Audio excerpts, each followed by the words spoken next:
आज हामी सेयरमा calls in advance भनेको के हो र कल्स इन एडभान्सलाई कसरी जर्नलमा समावेश गर्न सकिन्छ भन्ने विषयमा केन्द्रीकृत भएर चाहिँ छलफल गर्न गइरहेका छौँ। र सबैभन्दा पहिला बुझौँ calls in advance. Calls in advance भनेको यदि कुनै पनि विभिन्न इन्स्टलमेन्टहरूमध्ये पछिका किस्ताहरू जुन चाहिँ कम्पनीले मागेको छैन, पछिका किस्ताहरू पछिका इन्स्टलमेन्टहरू जुन चाहिँ कम्पनीले मागेको छैन, त्यस्तो एमाउन्ट चाहिँ यदि कुनै सेयरहोल्डरले पहिला नै बुझाउँछ भने त्यो नै के हो त भन्दाखेरि कल्स इन एडभान्स हो। अथवा जस्तो हामीले मानौँ न, हामीले कतै कहीँ पैसा बुझाउनु पर्नेछ, कतै रेन्ट बुझाउनु पर्नेछ, कतै फी बुझाउनु पर्नेछ, अथवा कतै इलेक्ट्रिसिटी बिल बुझाउनु पर्नेछ, अथवा वाटरको बिल बुझाउनु पर्नेछ भने आउने महिनाको अहिले नै बुझाउनु भने के हो त भन्दाखेरि एडभान्स हो। भने जस्तै यसमा पनि के हुन्छ त भन्दाखेरि एप्लिकेसनको टाइममा एप्लिकेसनको मनी बुझाउनु पर्ने हुन्छ, अलटमेन्टको टाइममा अलटमेन्टको मनी बुझाउनु पर्ने हुन्छ, फर्स्ट कलको टाइममा फर्स्ट कलको मनी र फाइनल कलको टाइममा फाइनल कलको मनी बुझाउनु पर्ने हुन्छ।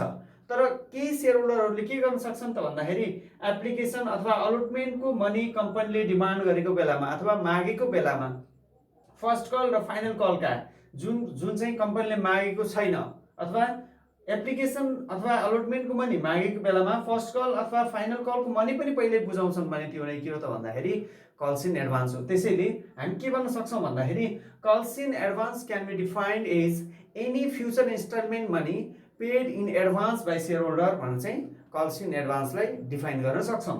अब कल्स इन एडभान्सको लागि मैले एउटा इक्जाम्पल लिएको छु, हेरौँ इक्जाम्पल।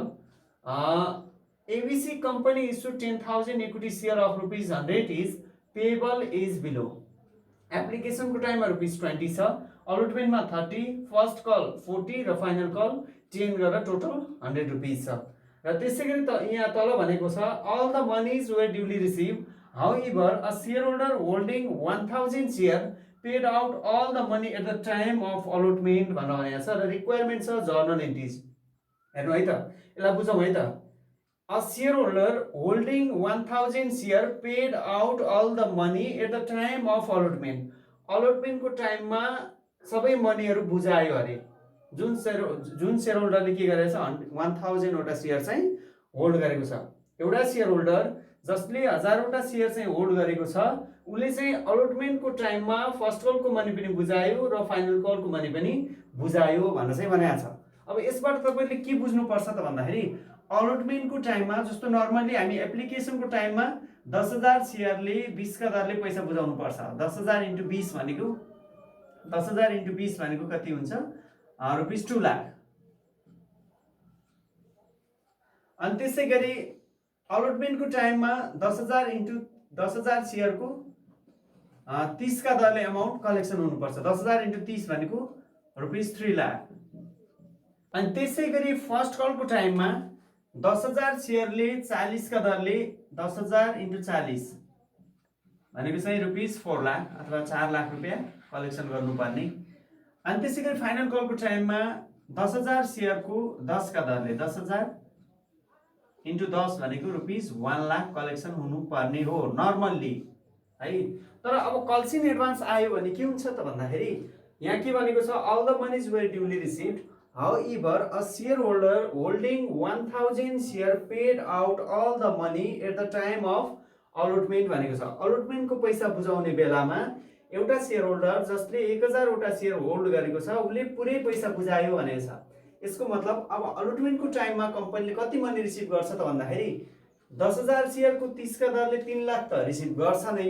त्यसको साथसाथै के त भन्दाखेरि 1000 शेयरले फर्स्ट कल पनि बुझाउँछ फाइनल कल पनि बुझाउँछ भनेपछि 40 फर्स्ट कल को 40 र फाइनल कल को 10 गरेर टोटल ₹50 बुझाउँछ। यसको मतलब 1000 × 50 भनेको चाहिँ कति हुन्छ 50,000 50,000। त्यसैले अब के हुने भयो त भन्दाखेरि अलटमेन्ट को टाइम में 3 लाख + 50,000 1000 टाइम्स 50 भनेको चाहिँ 50,000 भयो। त्यसैले 3 लाख + 50,000 भनेको 3,50,000 चाहिँ कम्पनीले रिसिभ गर्छ भने अब फर्स्ट कल को टाइम में पुरै 4 लाख रिसिभ नभएर 1000 शेयर × 40 बराबर को एमाउन्ट चाहिँ कटाएर बाँकी एमाउन्ट चाहिँ रिसिभ हुन्छ। त्यसैगरी फाइनल कल को टाइम में पुरै ₹1 लाख रिसिभ नभएर 1000 टाइम्स 10 1000 × 10 को एमाउन्ट कटाएर मात्रै के हुन्छ त भन्दाखेरि रिसिभ हुन्छ। हेरौँ यसलाई जर्नलमा कसरी एडजस्ट गर्न सकिन्छ, जर्नलबाटै यसलाई क्लियर गरौँला। अब एप्लिकेसनको इन्ट्री गर्दाखेरि हामी पहिला जसरी गर्थ्यौँ नर्मल्ली त्यही अनुसार गर्ने भनेको नम्बर आईमा bank account debit, bank account debit to share application account, application account 10,000 share issue गरेको हो र एप्लिकेसनको रेट ₹20 छ। 10,000 टाइम्स 20 भनेको ₹2 लाख एन्ड ₹2 लाख। अब न्यारेसनमा being share application money, application money received,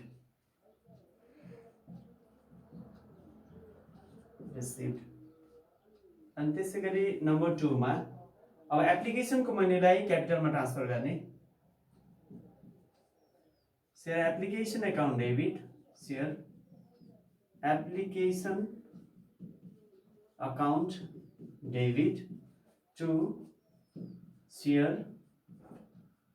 capital account, capital account same amount ₹10,000, 10,000 shares times ₹20 भनेको ₹2 लाख and ₹2 lakh.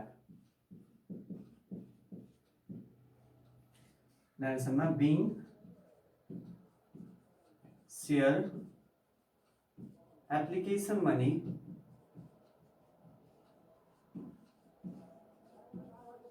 transfer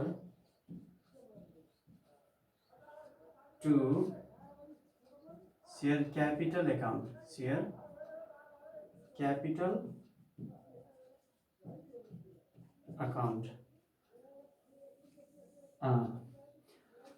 अब अलटमेन्टको टाइममा के छ त भन्दाखेरि कल्स इन एडभान्स छ, अथवा अलटमेन्टको टाइममा फर्स्ट कल र फाइनल कलको मनी एडभान्समा आएको छ। मैले योभन्दा अघिल्लो भिडियोहरुमा पनि के भनेको छु भन्दाखेरि जहिले पनि यदि प्रिमियम र डिस्काउन्टको कुरा आउँछ भने र कुन किस्तामा भनेर क्वेशनले तोक्दैन भने हामी अलटमेन्टको ड्यू इन्ट्रीमा देखाउँछौँ भने, अनि कल्स इन एरियर र कल्स इन एडभान्स आउँछ भने फेरि के गर्ने त भन्दाखेरि जतिखेर कल्स इन एरियर अथवा कल्स इन एडभान्स आउँछ, जुन इन्स्टलमेन्टमा कल्स इन एरियर अथवा कल्स इन एडभान्स देखिन्छ त्यही इन्स्टलमेन्टको रिसिभको टाइममा देखाउने भनेर चाहिँ भनेको छु। र यही अनुसार नै हामी कल्स इन एरियर पढ्दाखेरि अथवा कल्स इन एरियरको बारेमा डिस्कस गर्दाखेरि केही इक्जाम्पलहरू पनि गरेका थियौँ कि कल्स इन कल्स इन एरियरलाई हामी रिसिभको टाइममा इन्ट्री गरेर देखाएका थियौँ अथवा रिसिभको टाइममा देखाएका थियौँ भने अब अहिले पनि के गर्ने त भन्दाखेरि अलटमेन्टको ड्यू इन्ट्री गर्दा हामी नर्मल्ली जसरी गर्थ्यौँ त्यही अनुसार गर्ने, तर रिसिभको टाइममा के गर्ने त भन्दाखेरि कल्स इन एडभान्स समेतलाई एडजस्ट हुने गरी गर्छौँ। हेरौँ नम्बर 3 मा share allotment account debit, share allotment account debit to share capital account, share capital account 10,000 share issue गरेको छ र अलटमेन्टको रेट छ ₹30। 10,000 टाइम्स 30 भनेको ₹3 लाख, 10,000 × 30 भनेको 3 लाख रुपैयाँ भयो। being share allotment money due, share allotment money due, being share allotment money due। अब तपाईले बुझ्नुपर्ने कुरा आएको छ यहाँनिर नम्बर 4 मा। अब अलटमेन्टको अमाउन्ट रिसिभ गर्दा अलटमेन्टको अमाउन्ट त पुरै रिसिभ हुन्छ नै, सँगसँगै के हुन्छ त भन्दाखेरि फर्स्ट कलमा पाउनुपर्ने पैसा पनि आउँछ र फाइनल कलमा पाउनुपर्ने पैसा पनि आउँछ। हामीले अघि नै भनिहालेँ मैले कल्स इन एडभान्स भनेको के हो त भन्दाखेरि अघिल्लो किस्तामा त्योभन्दा पछिका किस्ताको अमाउन्ट चाहिँ रिसिभ हुनु, अथवा अलटमेन्टको टाइममा फर्स्ट कलको अमाउन्ट रिसिभ हुनु अथवा फाइनल कलको अमाउन्ट रिसिभ हुनु भनेको के हो त भन्दाखेरि कल्स इन एडभान्स हो। यसलाई अघि डिफाइन गरिहालियो। Any future instalment money receive in advance is called calls in advance भनेर चाहिँ हामी डिफाइन गरिसकेका छौँ। अब एमाउन्ट रिसिभ गर्ने बेलामा bank account debit to share allotment account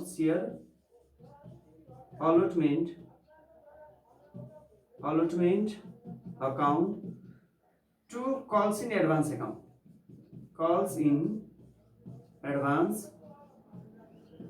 account. मैले पहिला पनि भनेको थिएँ कल्स इन एरियर आउनु भनेको कम्पनीको लागि लस हो, त्यसैले डेबिट गरिन्छ भने कल्स इन एडभान्स भनेको कम्पनीको लागि इन्कम भयो।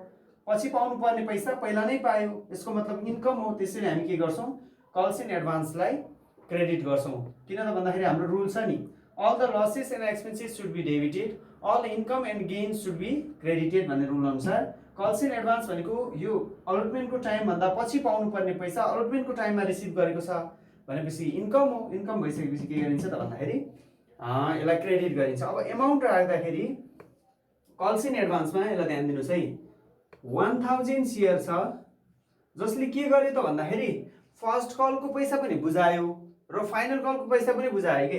यसको मतलब 1000 इन्टु फर्स्ट कलको रुपिस 40 र फाइनल कलको रुपिस 10 गरेर टोटल 50 रुपिस बुझायो। 1000 इन्टु 40 प्लस 10 भनेको 50, 1000 इन्टु 50 भनेको 50,000 एमाउन्ट चाहिँ एडभान्समै बुझाइदियो। अनि त्यसै गरी अब सेयर अलटमेन्टमा माथि सेयर अलटमेन्टमा जति देखिएको छ त्यही एमाउन्ट राख्ने भनेको 10,000 सेयर, 10,000 इन्टु 30 रुपियाँ, 10,000 इन्टु 30 भनेको 3 लाख भयो, रुपिस 3 लाख। यहाँ चाहिँ रुपिस 50,000 भने अब खास कम्पनीले रिसिभ गर्नुपर्ने 3 लाख, तर एडभान्स एमाउन्ट आयो कति त भन्दाखेरि 50,000 भनेपछि टोटल रिसिभ हुने भयो ब्याङ्कमा कति त भन्दाखेरि 3,50,000। अब यसलाई बुझ्नुहोस् है, अझै बुझ्नुहोस् है। खास ब्याङ्कमा पैसा अहिले आउनु पर्ने थियो, bank account debit to share allotment भनेर यदि कल्स इन एडभान्स नभएको भए bank account debit to share allotment भनेर 3 लाख अनि 3 लाख हुन्थ्यो दुईतिरै।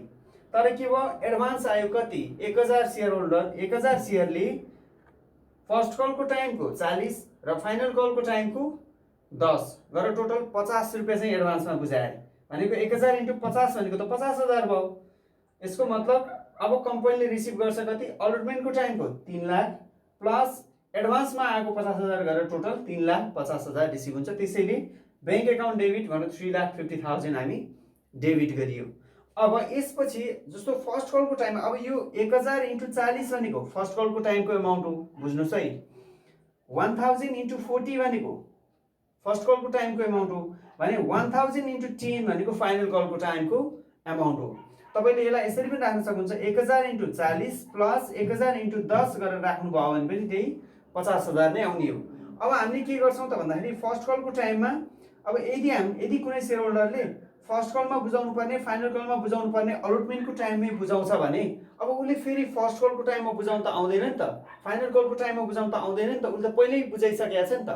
त्यसैले अब हामी के गर्छौँ, फर्स्ट कलको टाइममा एमाउन्ट रिसिभ गर्दा 1000 इन्टु 40 चाहिँ रिसिभ गर्दैनौँ, कल्स इन एडभान्स भनेर देखाउँछौँ। यो पहिल्यै एडभान्समा आइसकेको भनेर देखाउँछौँ, ध्यान दिनुहोस् है। अनि त्यसै गरी फाइनल कलको एमाउन्ट रिसिभ गर्दा 1000 इन्टु 10 चाहिँ आउँदैन, रिसिभ हुँदैन यतिखेर, किन यो पहिल्यै आइसकेको छ। त्यसैले कल्स इन एडभान्स भनेर फेरि के गर्छौँ, एडजस्ट गर्छौँ अथवा डेबिट गर्छौँ ब्याङ्कमा।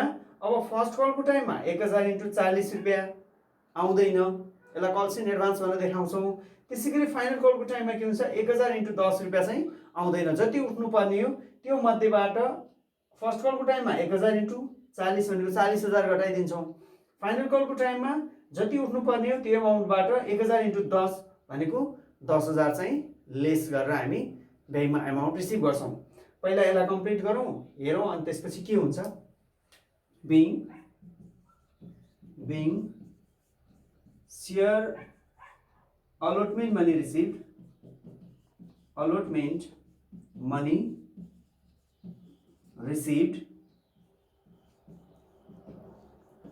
including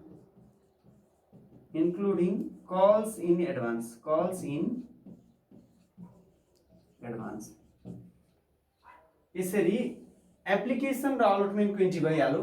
अब फर्स्ट कल र फाइनल कलमा यो पहिल्यै आएको एमाउन्टलाई कसरी एडजस्ट गर्ने भन्ने कुरा चाहिँ अब यसपछि गर्छौँ। Share first call account debit to share capital account 10,000 share issue गरेको छ र फर्स्ट कलको रेट छ ₹40। 10,000 टाइम्स 40 भनेको ₹4 लाख एन्ड 4 लाख भनेको हामी ड्यू इन्ट्री देखाउँदाखेरि पुरै एमाउन्ट चाहिँ ड्यू देखाउँछौँ। सो अब यसको न्यारेसनमा being share first call money due. तपाईँले बुझ्नुपर्ने रिसिभको इन्ट्रीमा number 6 bank account debit calls in advance account debit to share first call account। अब हेर्नुहोस् है त, शेयर फर्स्ट कल यसमा चाहिँ हामी यहाँ माथि शेयर फर्स्ट कलले जति एमाउन्ट देखाएको छ त्यति नै राख्ने भनेको 10,000 times 40 ₹4 lakh and 4 lakh rupees राख्ने। अब कल्स इन एडभान्स भन्दा यहाँ किन आउँछ त भन्दाखेरि जस्तो अब योभन्दा अगाडि अलटमेन्टको टाइममा फर्स्ट कल र फाइनल कलको पनि बुझाएको छ भनेपछि त अब फर्स्ट कलको टाइममा एडभान्समा बुझाइसके एमाउन्ट फेरि त आउँदैन। त्यसलाई चाहिँ हामी के भन्नुपर्छ त भन्दाखेरि कल्स इन एडभान्स भनेर फेरि देखाएर चाहिँ यसको एडजस्टमेन्ट गर्नुपर्ने हुन्छ। भन्न खोजेको 1000 सेयरले फर्स्ट कलको लागि ₹40 चाहिँ एडभान्स दिएको। 1000 सेयरले मैले अघि पनि भनेको थिएँ 1000 सेयरले फर्स्ट कलको लागि 40 र फाइनल कलको लागि ₹10 गरेर टोटल ₹50। 1000 × 50 टोटलमा 50,000 एडभान्स दिएको। 40,000 चाहिँ तपाईँको फर्स्ट कलको लागि हो भने 10,000 फाइनल कलको लागि हो। त्यसैले 1000 × 40 भनेको यहाँ कति हुने भयो ₹40,000। अब बुझ्नुहोस् है, फर्स्ट कलको टाइममा टोटल उठ्नुपर्ने 4 लाख, 40,000 चाहिँ पहिल्यै आइसकेको छ, एडभान्समा आइसकेको छ भनेपछि अब कति आउँछ त भन्दाखेरि 4 लाख माइनस 40,000। यसको मतलब 3,60,000 ब्याङ्कमा ब्यालेन्स आउँछ, डिपोजिट हुन्छ। बुझ्नुभयो नि। फर्स्ट कलको टाइममा खास उठ्नुपर्ने पैसा हाम्रो ड्यू इन्ट्रीले देखाइरहेछ 4 लाख। अब 4 लाख रिसिभ गर्नुपर्नेमा 40,000 त अलरेडी आइसक्यो नि त, एडभान्समा आयो नि त भनेपछि अब यो एडभान्समा आएको एमाउन्ट अहिले फेरि त आउँदैन। त्यसैले के गर्नुपर्छ, कल्स इन एडभान्स भनेर त्यही पहिला रिसिभ गर्दाखेरि हामी कल्स इन एडभान्सलाई क्रेडिट गऱ्यौँ भने अब एडजस्ट गर्दा के गर्ने, कल्स इन एडभान्सलाई डेबिट गरेर अनि जति पाउनुपर्ने एमाउन्ट हो त्यसमध्येबाट कटाएर चाहिँ बल्ल बाँकी एमाउन्ट रिसिभ गरेर देखाउने कि। भन्न खोजेको 4 लाख रुपिस 4 लाख पाउनुपर्ने, 40,000 अलरेडी एडभान्स भनेर आयो त्यसैले एडभान्स भनेर देखाइयो र 3,60,000 चाहिँ अब के हुन्छ त बल्ल आउँछ। 4 लाख मध्ये 40,000 पहिल्यै आएको थियो भनेपछि अब आउने भनेको 3,60,000। अब यसको न्यारेसनमा being share first call money received after adjusting calls in advance। यसको मतलब कल्स इन एडभान्सलाई एडजस्ट गरेर बाँकी एमाउन्ट चाहिँ हामी फर्स्ट कलको एमाउन्ट चाहिँ रिसिभ गऱ्यौँ भनेको। नम्बर 7 मा फाइनल कलको ड्यू देखाउँ। Share final call account debit to share capital account. 10,000 share issue गरेको र फाइनल कलको रेट ₹10 छ। 10,000 टाइम्स 10 भनेको ₹1 लाख एन्ड 1 लाख। न्यारेसनमा being share first call money share final call being share final call money due. अब यसलाई रिसिभ गर्दाखेरि अघि जस्तै के गर्ने त भन्दाखेरि रिसिभ गर्दा खास ड्यू 1 लाख हो।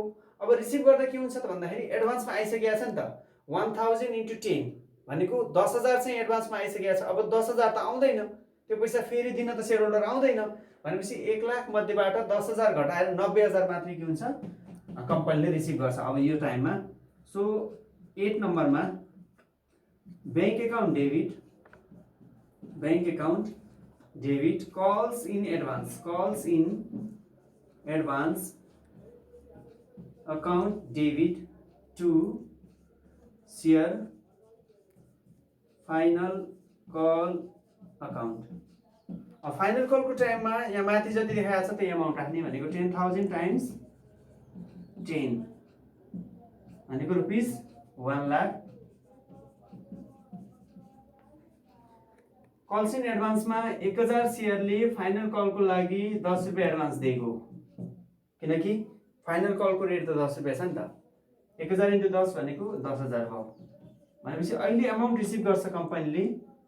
अहिले कम्पनीले अमाउन्ट रिसिभ गर्छ कति त भन्दाखेरि खास पाउनुपर्ने 1 लाख, 10,000 चाहिँ अलरेडी आइसकेको छ अब आउँदैन, त्यसैले 1 लाख माइनस 10,000 भनेको 90,000 ब्याङ्कमा डिपोजिट हुन्छ अथवा रिसिभ गर्छ।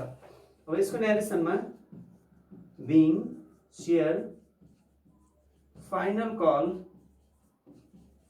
Call money received after adjusting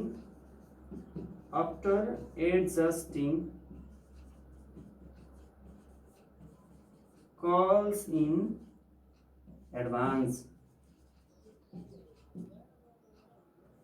यसरी यदि हामीलाई क्वेसनमा कल्स इन एडभान्स आयो भने यसरी चाहिँ एडजस्ट गर्न सकिन्छ। अब तपाईहरुको प्र्याक्टिसको लागि मैले एउटा क्वेसन राखेको छ, हेरौँ है त। अब तपाईहरुको प्र्याक्टिसको लागि B&B company issued 50,000 equity shares of ₹50 payable is below भनेर दिएको छ। एप्लिकेसनको टाइममा ₹10 छ, अलटमेन्टको टाइममा 15, फर्स्ट कलको टाइममा 20 र फाइनल कलको टाइममा 5 गरेर टोटल ₹50 चाहिँ कम्पनीले कलेक्सन गर्छ। र त्यसपछि भनेको छ all the monies were duly received, however a shareholder holding 5,000 share paid out all the monies at the time of allotment भनेको छ। अघि जस्तै अलटमेन्टको टाइममा एउटा शेयर होल्डर जसले चाहिँ 5,000 वटा शेयर होल्ड गरेको छ उले फर्स्ट कलको मनी पनि बुझाउँछ र फाइनल कलको मनी पनि बुझाउँछ। यहाँ के भनेको छ त भन्दाखेरि all the monies भनेको छ। all the monies भनेको अलटमेन्ट बाहेकको सबै मनीहरु चाहिँ अलटमेन्टको टाइममा बुझाउँछ भनेको छ। यसलाई चाहिँ प्र्याक्टिस गर्नु होला। र अब यसपछिका एपिसोडहरु चाहिँ तपाईहरुले यदि शेयरलाई राम्रोसँग बुझ्नु छ भने कुनै पनि एपिसोडलाई चाहिँ नछुटाएर हेर्नु न, मैले अनुरोध गर्छु। किन भन्दाखेरि हरेक पार्टहरुमा हरेक एपिसोडहरुमा एउटा सानो सानो कुराहरु नयाँ कुराहरु चाहिँ सिकाइरहेको छु। त्यसैले कुनै पनि एपिसोडहरुलाई चाहिँ नछुटाउनु होला। त्यसले चाहिँ तपाईलाई शेयर मजाले बुझ्न अथवा शेयरमा क्लियर हुन चाहिँ हेल्प गर्नेछ भन्दै यो तपाईहरुका लागि क्वेशन छोड्दै आजको एपिसोडबाट बिदा हुन्छु। Thank you.